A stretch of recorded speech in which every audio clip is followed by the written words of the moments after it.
নমস্কার বন্ধুরা, রিয়া বিকাশ লাইফস্টাইল চ্যানেলে তোমাদের সবাইকে অনেক অনেক স্বাগত। আজকের ভিডিওটা খুব স্পেশাল, কারণ এখানে আমি শেয়ার করতে যাচ্ছি এমন একটা ডায়েট আর লাইফস্টাইল রুটিন যেটা ফলো করলে ধীরে ধীরে রোগা হওয়া, পেট কমা আর সাথে সাথে স্কিন গ্লো আসা, এই তিনটেই একসাথে হবে। সকালে উঠে প্রথমে আমি খাই হালকা গরম জল, তারপর গরম জলে একটু হলুদ আর মধু মিশিয়ে খাই। এটা পেট পরিষ্কার রাখতে আর বডি ডিটক্স করতে খুব ভালো সাহায্য করে। এরপর আমি ঘরেতে একটা জুস বানিয়ে নিই। অনেকেই ভাবেন জুস খাওয়া মানে ওজন বাড়বে, কিন্তু ঘরে বানানো জুস ঠিকঠাকভাবে খেলে ওজন বাড়ায় না, বরং উপকার করে। প্রথমত, জুস শরীরের ভেতর থেকে হাইড্রেট রাখে। যখন শরীর হাইড্রেট থাকে তখন স্কিনে ন্যাচারাল গ্লো আসে। দ্বিতীয়ত, সকালে জুস খেলে মেটাবলিজম একটু একটু করে অ্যাক্টিভ হয়, যার ফলে পেট কমবে। জুসে থাকা ভিটামিন আর অ্যান্টিঅক্সিডেন্ট শরীরের ভেতরে টক্সিন বের করতে সাহায্য করে, যার প্রভাব সরাসরি মুখে দেখা যায়। জুস আর ড্রাই ফ্রুট খাওয়ার কিছুক্ষণ পর আমি এক্সারসাইজ করি।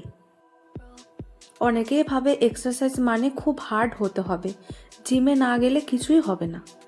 সত্যি কথা বলতে কি, রোজ অল্প অল্প করে শরীর নাড়াচাড়া করলেই শরীরে অনেক পরিবর্তন আসে।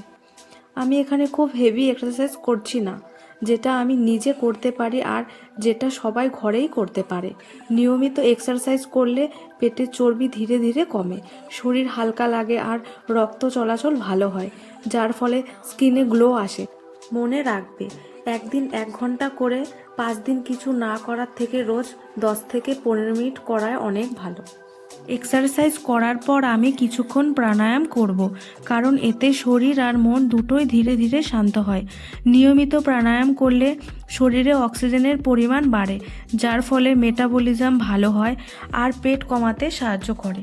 সবচেয়ে ভালো দিক হলো প্রাণায়াম শরীরের ভেতর থেকে ডিটক্স করে, যেটা শুধু এক্সারসাইজে সবসময় হয় না।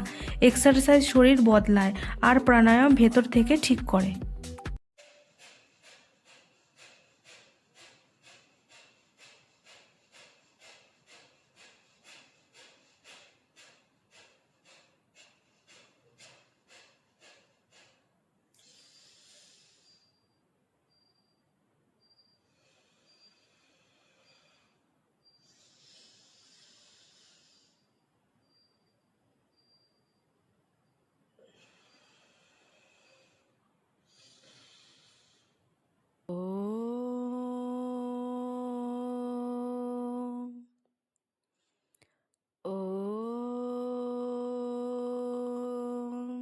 এক্সারসাইজের পর আমার ব্রেকফাস্ট সবজি দিয়ে বানানো সুজির উপমা।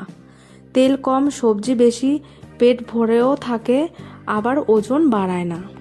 ডায়েট মানে কিন্তু না খেয়ে থাকা নয়, ডায়েট মানে শরীরকে বোঝা আর ঠিক সময়ে ঠিক খাবার দেওয়া। আমরা অনেক সময় উল্টোপাল্টা খাবার খেয়ে ফেলি, তারপর দেখি পেটটা বেরিয়ে গেছে, স্কিন ডাল হয়ে গেছে। আমারও একসময় ঠিক এমনই হয়েছিল, তাই আমি ঠিক করেছি আমি ধীরে ধীরে কমাবো, তোমরাও আমার সাথে সাথে কমাবে। সাপোজ মনে করো কেউ যদি 2 বাটি ভাত খায়, এখন যদি হঠাৎ করে 1 বাটি কমিয়ে দেয়, তাতে কিন্তু হিতে বিপরীত হবে। শরীর দুর্বল হয়ে যাবে, এনার্জি পাবে না, তাই অল্প অল্প করে কমাবে। এরপর আমি কিছু ফল খাই, ফলে থাকে প্রাকৃতিক ভিটামিন আর ফাইবার। ফল হলো ন্যাচারাল গ্লো ফুড। দুপুরে আমি খাই একদম ঘরের খাবার। ডায়েট মানে ভাত বন্ধ করা নয়, পরিমাণটা ঠিক রাখাই আসল। দুপুরে ঠিকমতো খেলে সারাদিন এনার্জি থাকে আর বাইরের অস্বাস্থ্যকর খাবার খাওয়ার ইচ্ছে কমে আসে। সন্ধেবেলায় আমি খাই গ্রিন টি আর অল্প মুড়ি ছোলা, এতে পেটও হালকা থাকে আর অকারণে ক্যালোরি ঢোকে না। রাতে আমি খুব হালকা খাবার রাখি, ওটস, রুটি আর ছানা, কারণ রাতে ভারী খাবার খেলে পেট কমতে চায় না। হালকা ডিনার করলে হজম ভালো হয় আর পরের দিন শরীর হালকা লাগে। একটা কথা বলে শেষ করব, ডায়েট যদি 5 দিন করে 2 দিন ছেড়ে দাও তাহলে কোনো কাজই আসবে না। অল্প অল্প করে নিয়মিত। আরেকটা কথা, শুধু খাবার ঠিক করলেই হবে না, জল খাওয়া আর ঘুম ঠিক না হলে কোনো স্কিনে গ্লোই আসবে না। ভিডিওটি ভালো লাগলে লাইক করে দিও আর এরকম আরও নতুন নতুন ভিডিও দেখার জন্য চ্যানেলটিকে সাবস্ক্রাইব করে দিও। ধন্যবাদ।